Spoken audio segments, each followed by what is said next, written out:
रत्न श्री 105 विजयमती माता जी की, जैन धर्म की जिनवानी माता की।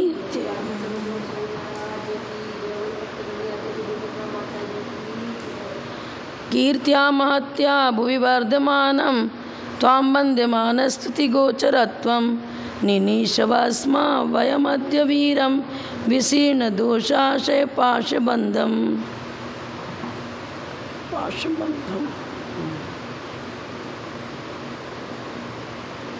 श्लोक नंबर 30।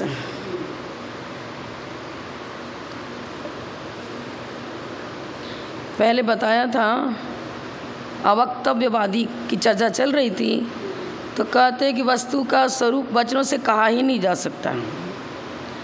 हमारे आचार्य बोल रहे हैं भेद विवक्षा, जब वचनों के द्वारा भेद विवक्षा ही होगी। अब जो वाच्यभूत पदार्थ है वो कथनचित अवक्तव्य है, कथनचित वक्तव्य है। देखो शीर्षक के दिया है कथनचित वाच्यत्व प्रतिज्ञायाम। आचार्य बता रहे हैं कथनचित वाच्यत्व माने वाच्यपना है, वस्तु के स्वरूप को कहा जा सकता है। इसको प्रतिज्ञा वाक्य बनाया। जैसे पर्वत पर अग्नि है, प्रतिज्ञा वाक्य बनाया था ना। फिर हमने धूम के द्वारा उसको सिद्ध किया, धूमत्वात्। अब आचार्य देव यहाँ प्रतिज्ञा वाक्य किसको बना रहे हैं? कथनचित वस्तु का स्वरूप वचनों से प्रतिपादन किया जा सकता है, ये प्रतिज्ञा वाक्य हुआ। तत्वस्थ प्रतिपादकम, किसी भी तत्व का प्रतिपादन वचनों से होता है। वचन तत्व का प्रतिपादक है। हेडिंग देना ना ऊपर में, श्लोक के ऊपर जो श्लोक लिखा ना उसके ऊपर कथनचित वाच्यत्व प्रतिज्ञा, किसी प्रकार से किसी अपेक्षा से वाच्यपना भी है, माने वस्तु तत्व का प्रतिपादन वचनों से हो सकता है, यह प्रतिज्ञा वाक्य हुआ। सत्यमेव अनृतमेव। अब कहता ठीक है, आप कह रहे हो, अब आपका कथन सत्य है अथवा अनृत ही है, झूठी है। वा इति इत्यादि एकांत निरासनार्थम, हमारे यहाँ तो एकांत का निरासन है। एकांत पक्ष हम नहीं मानते, आचार्य देव बोल रहे हैं। एकांत से वस्तु का स्वरूप सर्वथा सत्य, सत्य माने अस्ति है, सर्वथा अस्ति सर्वथा नास्ति, ऐसे लगा। सप्तभंगी न्याय से सिद्ध करेंगे ना।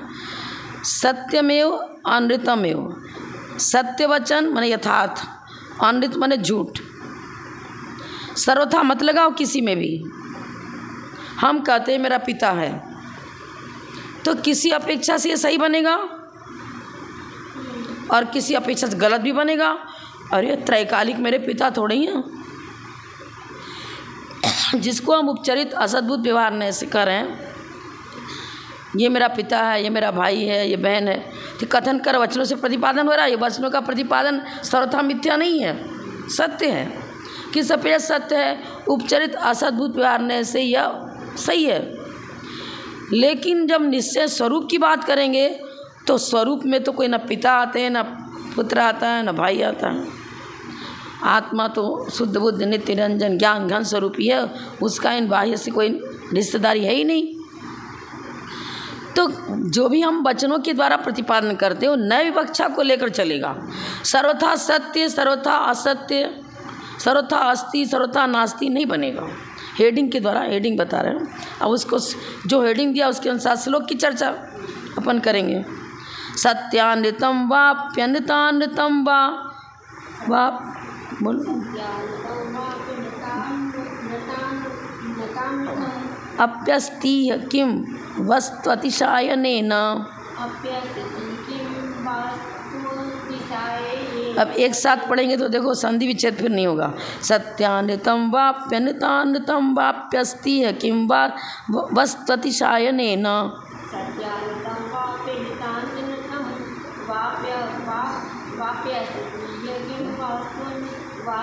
बस अतिशायनेन संधि विच्छेद करेंगे तो वस्तु प्लस अतिशायनेन निकलेगा ना। वस्त्वतिशायनेन युक्तम प्रतिद्वन्द्यनुबंधि मिश्रम न वस्तु तादृक् तदृते जिनेदृक्।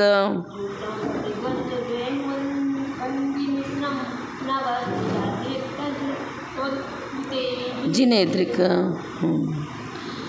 अब जिनेद्रिक का संधि विच्छेद करो तो जिन प्लस ईद्रिक है, जिन संबोधन में चला जाएगा।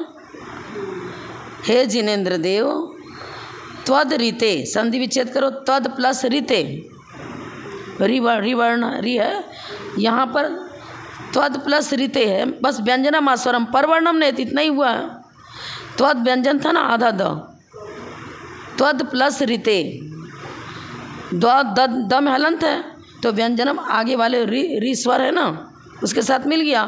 त्वद रीते, हे जिनेन्द्र देव आपके अतिरिक्त, आपके सिद्धांत से जो बहिर्भूत हैं उनमें वस्तु व्यवस्था नहीं बनती, न वस्तु का व्यवस्था बनती नहीं, लेकिन आपके यहाँ सब कुछ बन जाती है। जिन प्लस ईद्रिक, हे जिनेन्द्र भगवान जैसा आपने कहा वस्तु स्वरूप ईद्रिक ऐसा ही है। जिनेन्द्र भगवान के द्वारा कहा हुआ जो वस्तु स्वरूप है वो वैसा है, ताद्रिक, ईदृश ताद्रिक, ऐसा है जैसा कहा वैसा ही है। जैसा ईद्रिक माने जैसा कहा वस्तु स्वरूप वैसा ही है, कहा जिनेन्द्र भगवान के मत के अनुसार। लेकिन उनसे बहिर्भूत जो हैं एकांतवादी, उनकी यहाँ वस्तु व्यवस्था नहीं बनती। सत्यानृतम, अब सत्य का अर्थ क्या लेंगे? समीचीन, अनृत माने झूठ, कोई वचन किसी अपेक्षा से सत्य और किसी अपेक्षा से अनृत, झूठ भी है। सत्यानृतम, अब सत्यानृतम की परिभाषा जैन मत में इस ग्रंथ के अनुसार क्या बता रहे हैं? देखो शुरू में सत्य पॉजिटिव शब्द है ना, पॉजिटिव माने है, झूठ नहीं हो गया ना, नास्ति पक्ष। अब पहला भेद सप्तभंगी न्याय में पहले हम क्या बताया, अस्थि बताया था ना, पहला भंग अस्थि, दूसरा नास्ति। अब अस्थि को बता रहे हैं यहाँ, तो अस्थि पक्ष में इन्होंने पहला लिया सत्यानृतम, जिसमें सत्य अधिक हो और असत्य कम हो, अल्प हो। सत्यानृतम, सत्यपना अधिक हो और अनृतपना कम हो, उसको पहले पॉइंट में लिया इन्होंने सप्तभंगी न्याय में।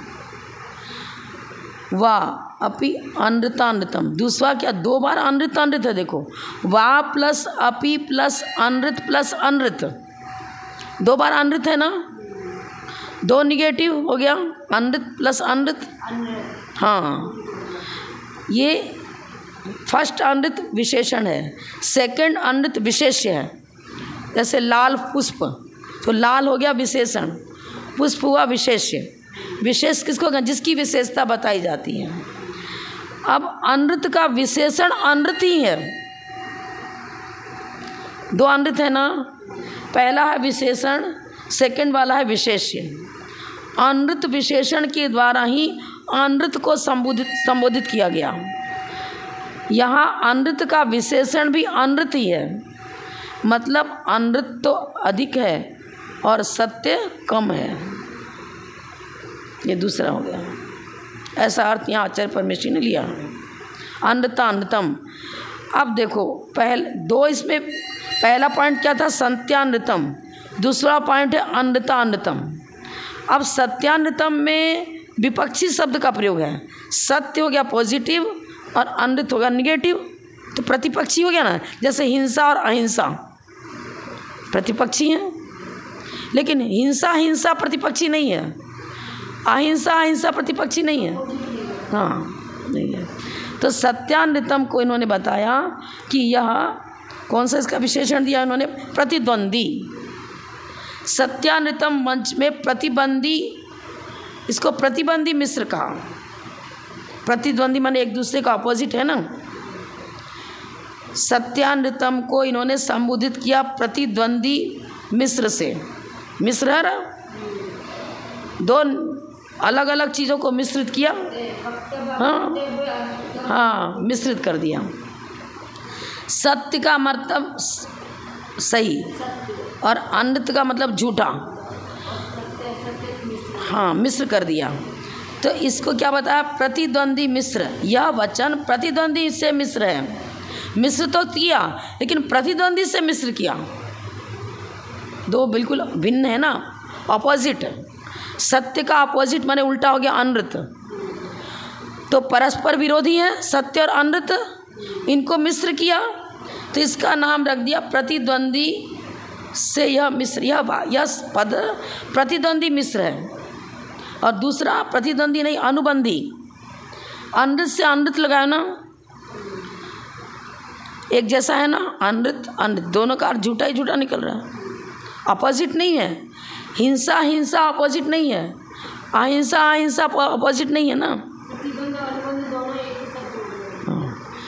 अनृत अनृत तो है कौन सा, अनुबंधी मिश्र।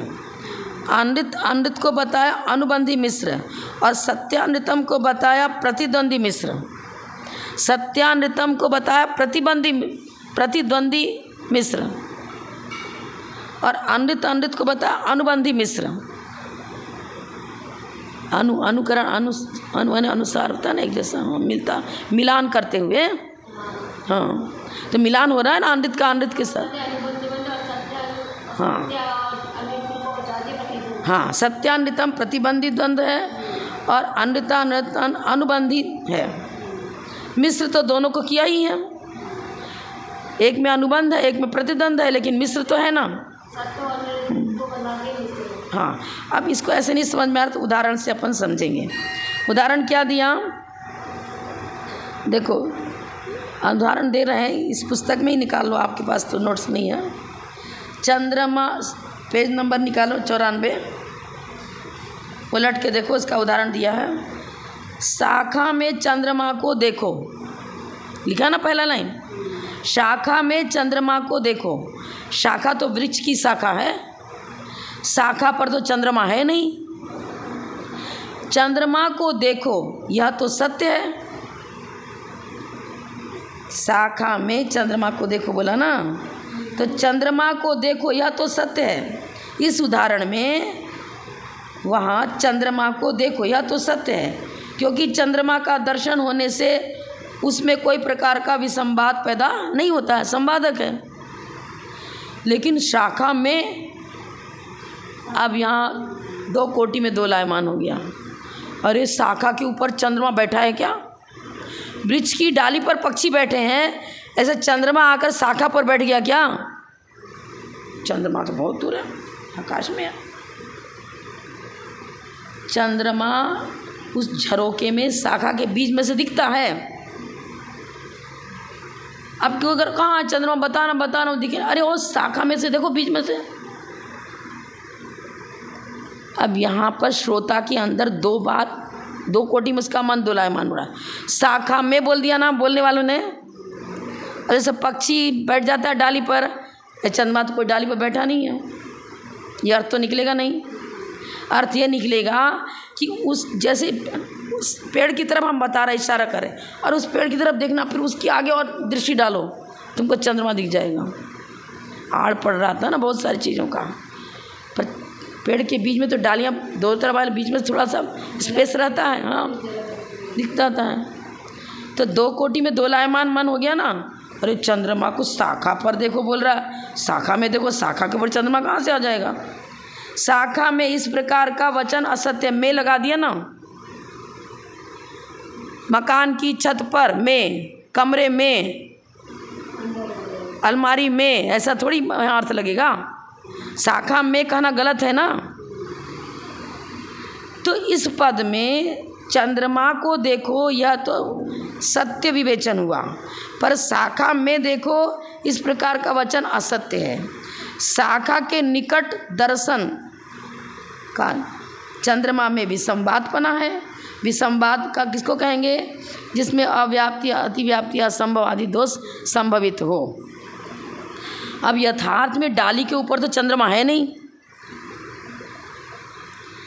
पर यदि ये अर्थ लगाते हो तो असत्य, शाखा के ऊपर तो चंद्रमा है ही नहीं, मिथ्या है। अब 2 कोटि में 2 लायमान हो रहा है ना मन।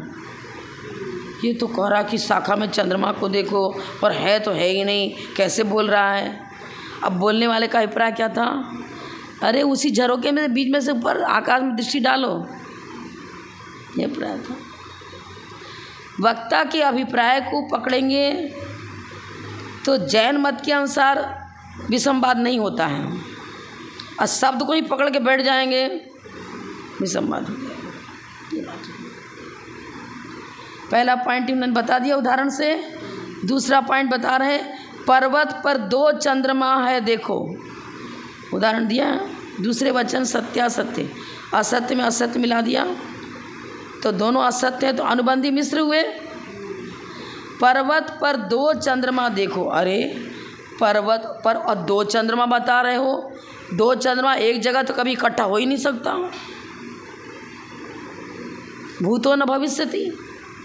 अगर जैन मत के अनुसार भी लगाओ तो निषद पर्वत के इस तरफ से एक चंद्रमा उदित हुआ, वो भरत क्षेत्र की ओर आया। निषद पर्वत के दूसरी तरफ से जो चंद्रमा है वो ऐरावत क्षेत्र की ओर गया, फिर वो मुड़कर इधर आता है तो उधर से निकल जाता है। दोनों एक ही साथ एक जगह समवर्ती होकर दिखेंगे क्या? नहीं दिखेंगे। गलत हो गया ना। पर्वत पर 2 चंद्रमा, ये गलत है। इस वाक्य में 2 चंद्रमा का कथन असत्य है। उसी प्रकार पर्वत पर चंद्रमा, यह भी असत्य है। दोनों असत्य विशेषण से असत्य साध्य को सिद्ध कर रहे हैं। विशेषण भी असत्य और विशेष भी असत्य। असत्य से असत्य की चर्चा कर रहे हैं। असत्य विशेषण बनाया और उस विशेषण से जिसको सिद्ध करना चाह रहे हैं, 2 चंद्रमा को सिद्ध करना चाह रहे हैं। 2 चंद्रमा हुआ विशेष्य और विशेषण क्या हुआ? पर्वत पर। विशेषण हुआ ना। पर्वत पर 2 चंद्रमा को देखो।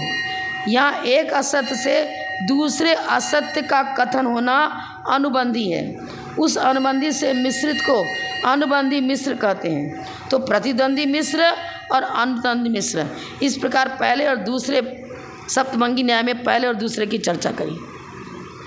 पहले भंग में क्या किया? सत्यानृत। दूसरा भंग बिठाया अनृत अनृत। पहले भंग में अस्थि होता है, दूसरे में नास्ति होता है। नास्ति में बिल्कुल नास्ति लेना, पर चतुष्टय से नास्ति, स्वचतुष्टय से अस्थि बनता है। ये तो हमारे आचार्य परमत का खंडन करने के लिए ऐसी बात बता रहे हैं कि भाई वचनों के द्वारा जो प्रतिपाद्य विषय है उसमें सर्वथा सत्य भी निकल सकता है, सर्वथा असत्य भी निकल सकता है और मिश्र रूप भी निकल सकता है। अपेक्षक हम उपचरित असद्भुत व्यवहार से बता रहे कि ये मेरा पुत्र है, ये तो सही हुआ, लेकिन शुद्ध निश्चय से बताना चालू कर दे तो यह मेरा पुत्र है, प्रतिज्ञा वाक्य, ठीक हुआ, बताया। इसमें दोनों विषय, दोनों ही रिजल्ट शामिल हैं। किसी अपेक्षा से यह कथन सही है और किसी अपेक्षा से गलत है, हो जाएगा ना। तो संत्यानृत में पहला भंग अस्थि रूप रखा। सप्तभंगी न्याय से ये सर्वथा अवक्तव्य और वक्तव्य, वस्तु तत्व वक्तव्य है कि अवक्तव्य है, इसको सप्तभंगी न्याय से सिद्ध कर रहे हैं। झूठ और सत्य को लेकर चर्चा कर रहे हैं। कोई वचन सर्वथा सत्य नहीं और सर्वथा असत्य भी नहीं। सप्तभंगी न्याय में किसी अपेक्षा से सत्य भी और किसी अपेक्षा से असत्य भी। सत्यानृत हो गया। दूसरा बनाया अनृतानृत। श्लोक से देखो, श्लोक का अन्वय देखो। कोई वचन सत्यानृत ही है, ही लगा दिया ना, उसमें सत्यपना भी मौजूद है और असत्यपना भी मौजूद है। कैसे मौजूद है? बहुत तो उसमें सत्यपना है और अल्प उसमें अनृतपना है, ये बता दिया। बहुत सारे ऐसे उदाहरण आते हैं, जैसे कि मान लो आम का बगीचा है, ठीक है। अब आम का बगीचा है लेकिन 2-3 पेड़ उसमें नीम के भी लगे थे, लेकिन बहुलता तो आम की है। अरे आम के बगीचे में जाओ, तुम्हें आम चाहिए ना, आम का बगीचा, सब उसको आम का बगीचा ही कह रहे हैं। कोई भी व्यक्ति उसको नीम का बगीचा कह ही नहीं रहा है। पर नीम का पेड़ तो 1-2 है और 100-200 उसमें आम के पेड़ हैं। आम के पेड़, हम तो अपने मन से उदाहरण दे रहे हैं क्लियर करने के लिए, ऐसा कहते हैं लोग व्यवहार में। अरे आम के बगीचे में चलो, वहाँ से आम लाएंगे। पर जो आम का बगीचा जिसको बताया जा रहा है उसमें 100-150 वृक्ष तो आम के हैं, लेकिन 2-3 वृक्ष नीम के भी हैं, पर उसको नीम का बगीचा कोई नहीं कहता। हाँ बस वही है। बहुभाग तो सत्य है, बहुलता तो सत्य, बहुलता की अपेक्षा सत्य, और अल्पता की अपेक्षा अल्प। उसमें नीम का पेड़ भी तो है, उसको गौण पक्ष में डाल दिया ना, कोई महत्व तो दे ही नहीं रहे। ऐसा है कि कोई उदाहरण और ले लो, सब पीली ड्रेस में बहुत सारी महिलाएं थी, केसरिया केसरिया, सब केसरिया वाली हैं, लेकिन उन केसरिया वालों के बीच में एक दो ब्रह्मचारिणी भी हैं, सब सफ़ेद ड्रेस पर पहने हुए हैं, पर वो ग्रुप केसरिया वालों का ही कहला रहा है, एक दो को नहीं ले रहे, नेग्लेक्ट कर रहे हैं वहाँ पर। हाँ, बहुभाग समभाग बोलते हैं ना, बहुभाग अल्पभाग अपने इसमें आता है। बहु क्षिप्राणि सितान ध्वाणाम सेत्राणाम, बहु चर्चा करी ना, बहुविध आदि की चर्चा करी, इससे मिल नहीं रहा, लेकिन एक उदाहरण दे रहे हैं कि वहाँ भी बहुविध आता है ना, बहुत। यहाँ बहुलता तो सत्य की है, बहुलता सत्य की है, और अल्पता अनृत की है पहला में, दूसरे में अनृत अनृत। अब बता रहे वा अपि अस्ति है, देखो वा अपि अस्ति क्या बता रहे हैं इसमें, देखो अन्नता नृतम वा अपि, कुछ वचन अन्नता नृत ही है, ये क्रमशः प्रतिद्वंदी से मिश्र, प्रतिद्वंदी अनुबंधी मिश्रम लिखा है ना आगे नीचे देखो, युक्तम प्रतिद्वंदी प्लस अनुबंधी प्लस मिश्र, ये क्रमशः पहला वाला प्रतिद्वंदी से मिश्र है और दूसरा अनुबंधी से मिश्र है। ये आपके मत में जिनेंद्र भगवान, आपके मत में ये शब्द है ना, वस्तु तदित चंद्र, अब ये लगाएंगे, अपेक्षाकृत लगा लेंगे, आपके जिनेंद्र देव लिखा है ना, हे जिनेंद्र देव, त्वद से आपके मत में ले लो, त्वद शब्द है ना, त्वद प्लस रीते, त्वद शब्द जिनेंद्र भगवान के लिए संबोधन है। जिनेंद्र देव, आपके मत में वस्तु न वस्तु, आपके मत में वस्तु अतिशायन से इस प्रकार के वचन हैं। माने ये जो संयोगी भंग बना करके अतिशयता प्रदान की गई, आपके मत में तो सही बैठता है, पर एकांतवादियों के यहाँ सही नहीं बैठता। एकांत तो एक ही वस्तु को एक धर्मात्मक मान रहे हैं ना, वस्तु को एक धर्मात्मक मान रहे, सत्य को तो सत्य ही कहो, झूठा झूठे ही कहो, मिश्र मत बनाओ। एकांतवादी वस्तु को एक धर्मात्मक मानते हैं, हमारे यहाँ जिनेंद्र देव के मत में प्रत्येक वस्तु अनेक धर्मात्मक है। कोई व्यक्ति सामने खड़ा है, उसमें पितृत्व धर्म भी मौजूद है, पुत्रत्व धर्म भी मौजूद है, भ्रातृत्व धर्म भी मौजूद है अपेक्षाकृत, और तीनों में से कोई भी धर्म नहीं है, यह भी बनेगा शुद्ध निश्चय से। तो नए विवक्षा से बनता है और ऐसे बनता नहीं है। हमने इसको लिखा है थोड़ा, अनुबंधी मिश्र रूप उदाहरण बता दिए ना, अभी समझ लिया ना आपने, अब प्रतिद्वंदी सुना लिया, समझ लिया। अब ये जो चर्चा चलेगी भेद विवक्षा बनेगी जब नए का प्रयोग करेंगे। प्रमाण तो वस्तु को अनेक धर्मात्मक मानता है, प्रमाण हो गया अभेद रूप और नए हुआ भेद रूप। जब भेद विवक्षा से चर्चा करेंगे तब ये संयोगी भंग बनेंगे। देखो क्या बता रहे हैं यहाँ, विशेषण के भेद से झूठ का भेद जाना जाता है। विशेषण में भेद हुआ, एक बार विशेषण लगाया था सत्य, एक बार विशेषण लगा दिया अनृत, चर्चा अनृत की ही कर रहे हैं। विशेष अनृत को ही बनाया था, सत्यानृतम इसमें भी विशेष अनृत है, अनृतानृतम इसमें विशेष अनृत है। विशेष तो दोनों में अनृत है, लेकिन विशेषण में भेद बन गया। एक बार सत्य को विशेषण बना रहे हैं उस अनृत का, उसी अनृत का विशेषण सत्य बना रहे हैं, और दूसरे पद में अनृत का विशेषण अनृत बना रहे हैं। तो क्या हुआ, विशेषण के भेद से झूठ में भेद हुआ।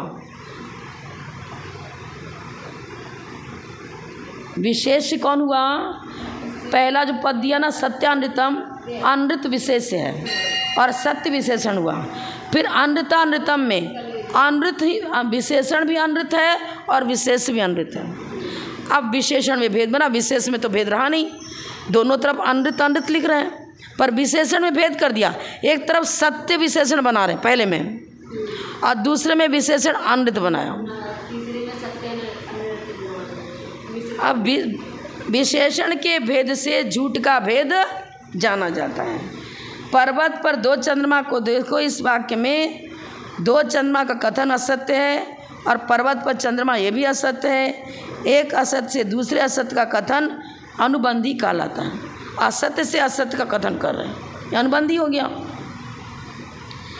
इस प्रकार से अतिशय के साथ प्रवर्तमान वचन, क्या लिख रहे हैं, इस प्रकार अतिशयनेन अस्ति, ये ना वा प्लस अपि प्लस अस्ति प्लस ये माने यहाँ, इस प्रकार अतिशयता पूर्वक, मतलब अतिशयता पूर्वक का मतलब क्या हुआ, सप्तभंगी न्याय से कथन कर रहे हैं हमारे आचार्य, और वो तो एकांतवादी हैं, उनके यहाँ सही बनेगा नहीं।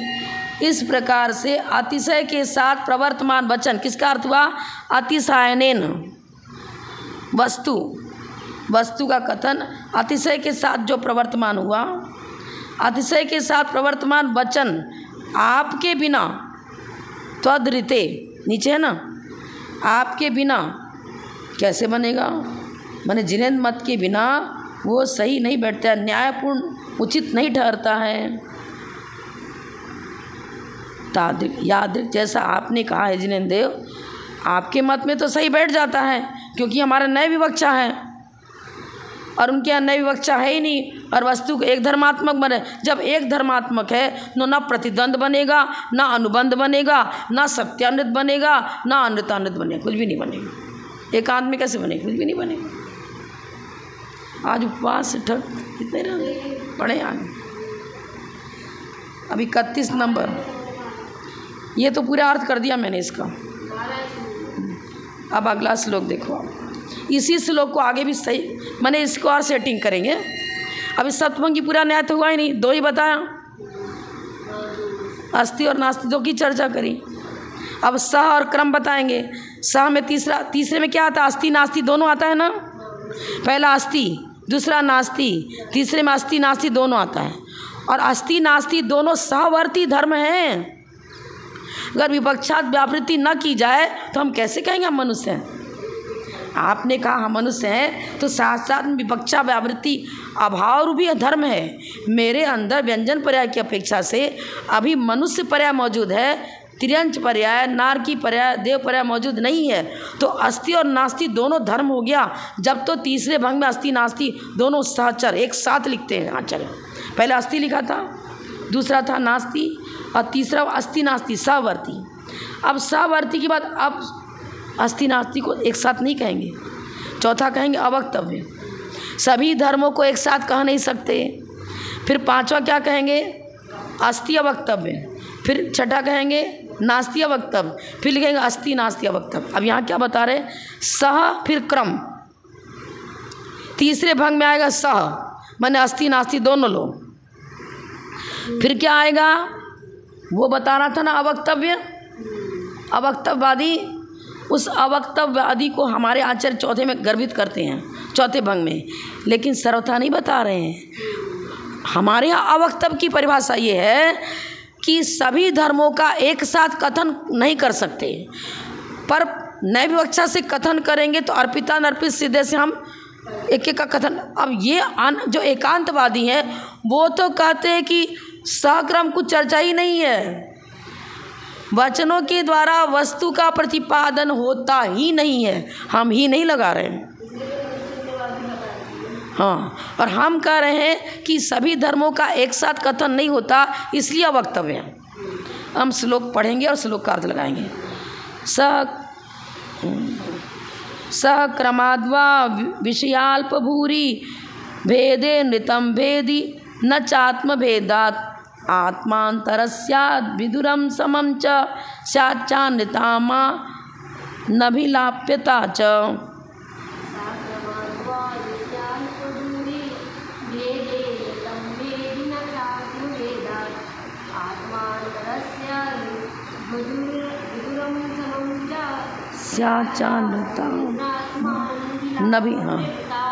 स्याच्चान्यतात्मा नभिलाप्यता च।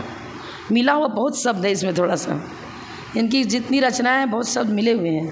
तो पहले अपन संधि विच्छेद करेंगे। हाँ, स प्लस क्रमात्, पंचमी भक्ति है क्रमात्। सह से सह पूर्वक चर्चा करेंगे और क्रम पूर्वक चर्चा करेंगे। हेतु दिया ना, सह और क्रम दोनों में पंचमी मानी जाएगी। हाँ, अंत में भक्ति लगाई है। विषयाल्प भूरी, अब अल्प विषय और भूरी माने बहुत विषय। जो हम कथन कर रहे हैं वो कथन का विषय अल्प को ग्रहण कर रहा है कि बहुत को ग्रहण कर रहा है? बहुत को ग्रहण करने वाला और अल्प को ग्रहण करने वाला। विषय अल्प है या बहुत है? भेदे नृतम भेदी, अनृतम, अनृत में भेद बनता है कब? जब भेद विवक्षा लेंगे तो। जब विशेषण में भेद होगा तो विशेष में भी भेद हो जाएगा। पुष्प हुआ विशेष्य। अब विशेषण हम अलग अलग लगा रहे हैं, बहुत सारे पुष्प रखे हुए हैं, कोई सफ़ेद रंग का है, कोई लाल का है।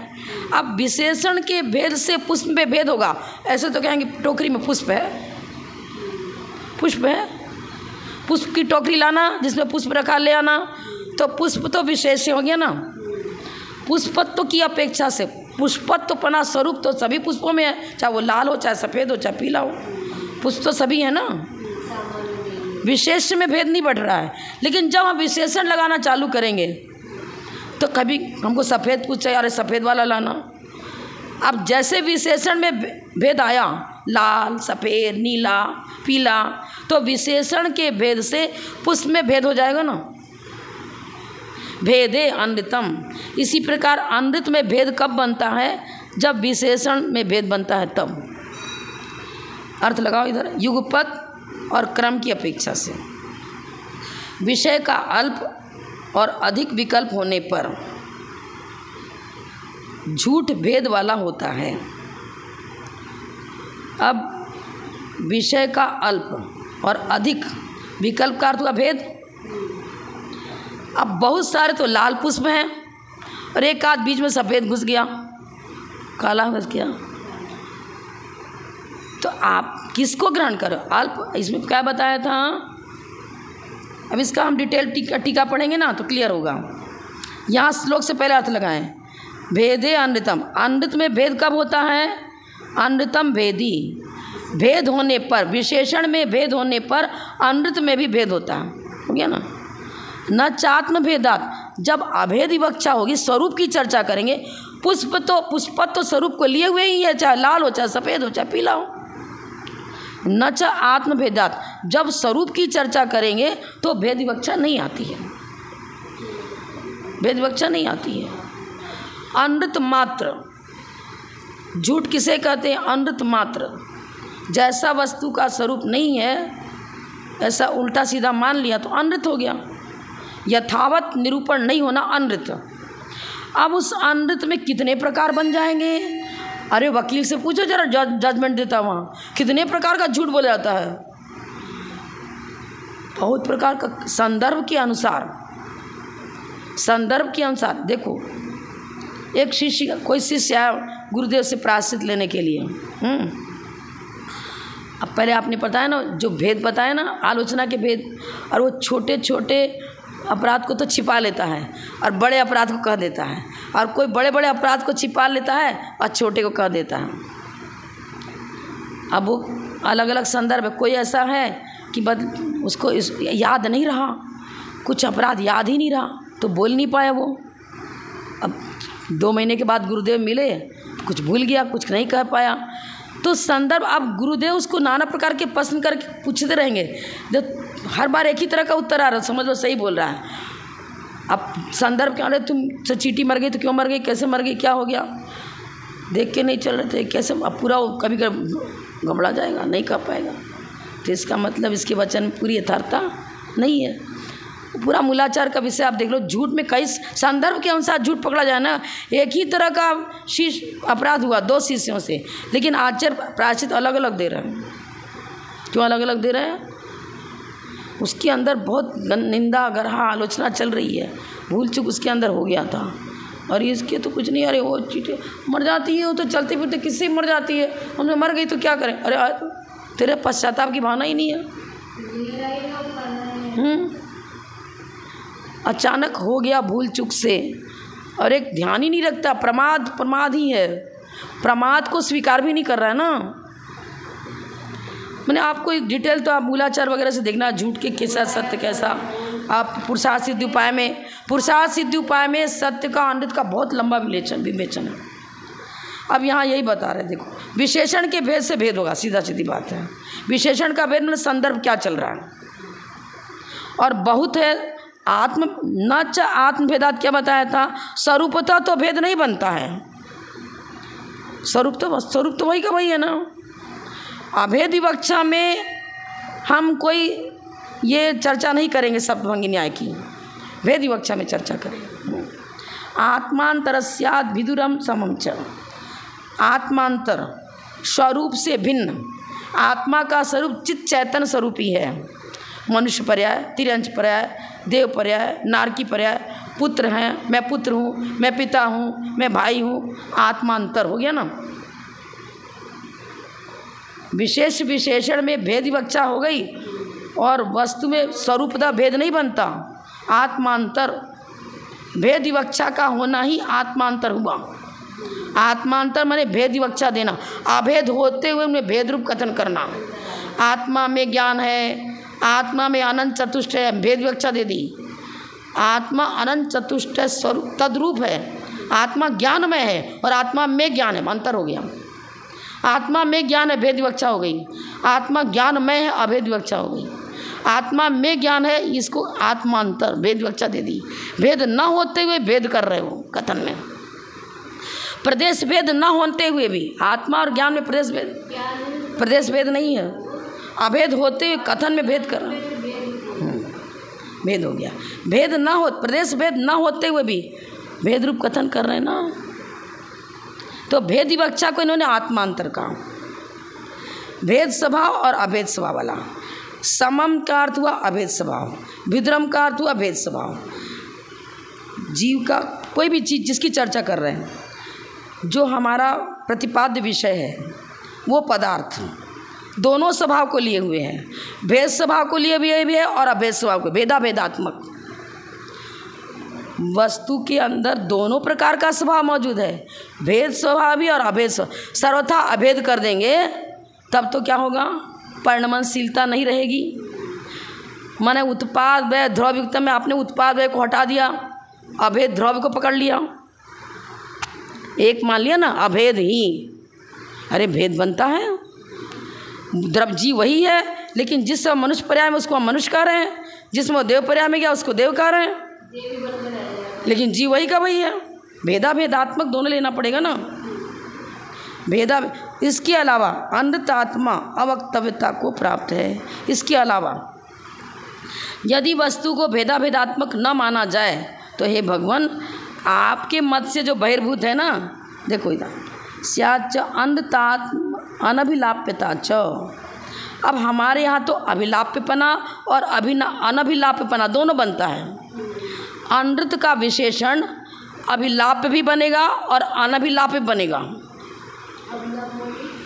पहले आज अभिलाप मैंने कथन का विषय, वक्तव्य। अनभिलाप्य मैंने अवक्तव्य, और अभिलाप्य मैंने कहने योग्य, और अनभिलाप मैंने नहीं कहने योग्य। तो अनृत में दोनों विशेषण लग सकता है, अभिलाप्य भी बनेगा और अनभिलाप्य भी बनेगा। एक मिनट इधर खाली आप ये अगला पन्ना पलटो, आप 96 नंबर पृष्ठ निकालिए, विशेषार्थ देखिए। सप्तभंगी, वह सप्तभंगी इस प्रकार है, लिखा है ना। पहला क्या, सत्यानृत। 30 नंबर श्लोक में क्या पढ़ा था, अधिक सत्य और अल्प असत्य, सत्यानृत। इसको क्या बताया था, प्रतिपक्षी, प्रतिपक्षी बताया था ना, प्रतिद्वंदी और अनुबंधी बताया था। हाँ, तो पहला सत्यानृत हुआ, दूसरा अनृतानृत। अनृतानृत में अल्प सत्य और अधिक असत्य, असत्य अधिक है, अब है तो आम का बगीचा, और आम के बगीचे में करे जाओ, आम के बगीचे में नीम लेके आओ, और नीम, अब भैया आम का बगीचा तो आम की तो बहुलता है ना। और जो अल्प है, आम के बगीचे से नीम लाना है, आम का बगीचा। इसमें अंधतान्वित में क्या बता रहे, अधिक असत्य, बगीचा तो आम का है और चर्चा नीम की कर रहे हो आप। आपको समझाने के लिए मैं अपने मन से उदाहरण दे रही हूँ, क्योंकि विषय समझना पड़ेगा ना। इसमें अल्प सत्य, सत्यता तो अल्प हो और असत्यता अधिक हो, उसको क्या बताया, अंधतान्वित। अनृत का विशेषण अनृत ही लगाया यहाँ पर। उभय में अस्ति नास्ति जो बोलते हैं ना, पर अस्ति नास्ति दोनों धर्म वहाँ मौजूद हैं, पर दोनों धर्म की चर्चा करेंगे तो क्रम से चर्चा करेंगे, एक साथ तो कर नहीं पाएंगे। इसलिए क्या लिखा तीसरे में, उभय स्वभाव। उभय स्वभाव माने अस्ति नास्ति दोनों स्वभाव है, पर उस स्वभाव को जब अर्पित करें, कथन करेंगे तो हेतु द्वय के अर्पणा क्रम की अपेक्षा, लिखा ना, अर्पण, अर्पित माने कथित मुख्य बनाया, अनर्पित माने गौण। धर्म दोनों हैं और दोनों धर्म एक साथ उसमें मौजूद हैं, लेकिन कथन करेंगे तो क्रम से कथन हो पाएगा। अवक्तव्य में चौथा ले रहे हैं, सभी धर्मों का एक साथ कथन नहीं कर सकते। अब आप अस्ति अवक्तव्य, नास्ति अवक्तव्य, अस्ति नास्ति अवक्तव्य। अस्ति मतलब भेद, भेद भेद अनभिलाप्य। भेद विशेषण में क्या किया, भेद विवक्षा दे रहे हैं। भेद अनभिलाप्य माने भेद विवक्षा से अवक्तव्य, अभेद अनभिलाप्य, अभेद अपेक्षा से अनभिलाप्य, और भेदाभेद दोनों से अनभिलाप्य। अनभिलाप्य अनभिलाप्य अनभिलाप को 3 बार लिया ना, कैसे लिया, एक बार अस्ति के साथ अनभिलाप मिलाया, एक बार नास्ति के साथ मिलाया, और एक बार अस्ति नास्ति दोनों के साथ मिलाया। आपको अस्ति कहा, यहाँ तो भेद दे रहे ना, विशेषण को ही तो भेद कहा था ना। विशेषण के भेद से वस्तु में भेद आता है, विशेषण में भेद करो तो भेद अनभिलाप्य। भैया भेद तो कर रहे हैं, पर भेद करते समय भी एक धर्म का एक ही बार में वचन होगा। सभी वस्तु में अनेक धर्म है, अनेक कहना भेद हो गया ना, अनेक, पर उन अनेकों का भी एक साथ कथन थोड़ी कर सकते। धर्म अनेक हैं, धर्मी एक, धर्म अनेक, पर हम भेद पूर्वक एक एक धर्म की चर्चा करेंगे। फिर हमने क्या किया, अभेद ले लिया। जैसे अभेद कैसे ले लिया, जीव अनेक हैं, सब में बता रहे हैं, अभी बहुत सारी गायें हैं, सब में गोत्र धर्म एक जैसा हो गया, सबको गाय कह रहे हैं, लेकिन वहाँ पर एक भैंस भी थी। अब भैंस और गाय में तो भेद बन गया ना, तो अभेद भी बन रहा है उन पशुओं में और भेद भी बन रहा है उन पशुओं में। उन पशुओं मतलब गाय भी है, भैंस भी है, और मान लो हिरण भी है, तो बहुत सारी गायें हैं, तो गायों को एक ग्रुप में ले लिया हमने, अभेद बन गया। कथन में एक ग्रुप में ले लिया, ये सारी तो गायें हैं, और उसके उधर वाले को कह दिया भैंस है, तो ग्रुप में गायों को ले रहा, अभेद बन गया। लेकिन फिर हम प्रत्येक गाय के अलग अलग चर्चा करें तो भेद, उनका अस्तित्व तो अपने अपनी गायों का अलग अलग है, सभी गाय मिलकर एक गाय थोड़ी हो गई। जैन सिद्धांत में आएगा भेद अनभिलाप्य, अभेद अनभिलाप्य माने अवक्तव्य सिद्धांत जैन धर्म में सप्तभंगी न्याय से 7 प्रकार से बनता है। अवक्तव्यपना 7 प्रकार से बनेगा। सर्वथा अवक्तव्यवादी का खंडन कर रहे हैं आचार्य, सर्वथा अवक्तव्य मत मानो। 7 भंग हमारे यहाँ सही बनेंगे अपेक्षाकृत। हम 7 भंग में अनृत की चर्चा युक्तिपूर्वक कर रहे हैं, नई विवक्षा से कर रहे हैं, सापेक्ष चर्चा कर रहे हैं, और एकांतवादी निरपेक्ष रूप में सर्वथा अवक्तव्य मान के बैठ गए, उनका सिद्धांत गलत हो जाएगा। आत्मांतरस्यात् भिदुरम समम च, भिदुरम माने भेद, सम माने अभेद। अरे विशेषण में की अपेक्षा से भेद और अभेद दोनों बनता है। हमने गोत्र विशेषण लिया तो गाय पूरी की पूरी गोत्र विशेषण गायों का ग्रहण हो गया ना, लेकिन हम गायों में भी गोत्रपना तो सभी में है, पर एक खंडी गाय, एक मुंडी गाय, कौन को अलग अलग बताते हैं ना, पंजाब देश की गाय अलग, देसी गाय अलग, जर्सी गाय अलग। तो गायों में ही चर्चा करते समय गाय की चर्चा कर रहे हैं, पर उस चर्चा में अभेद चर्चा भी शामिल है और भेद चर्चा भी शामिल है। स्याच्च अनृतात्मा अनभिलप्यता। अब यहाँ देखो, अनभिलप्यता च अवक्तव्यता को प्राप्त है। अनृतात्मा लिखा, अनृतात्मा लिखा ना, स्यात् प्लस च प्लस अनृत प्लस आत्मा, अनृतात्मा च, इसके अलावा अनृतात्मा अवक्तव्यता को प्राप्त है। अब इसके अलावा से अन्य मत भी ले सकते हैं और प्रत्येक भंग अपने अपने से भिन्न है। स्वचतुष्टय की अपेक्षा से अस्ति, पर चतुष्टय की अपेक्षा से नास्ति। माने स्याद्वाद अनेकांत के अलावा जितने कथन हैं वो सब युक्ति संगत नहीं बैठते। अवक्तव्यपना आपका गलत ठहरता है। सर्वथा अवक्तव्यपना किसी भी वस्तु तत्व में नहीं ठहरता। इससे थोड़ा कठिन है।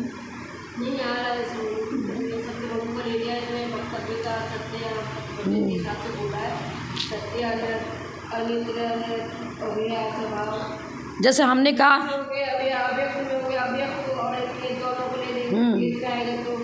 भावार्थ, टाइम ज़्यादा हो गया, वह 6:30 घड़ी को देखा ही नहीं मैंने।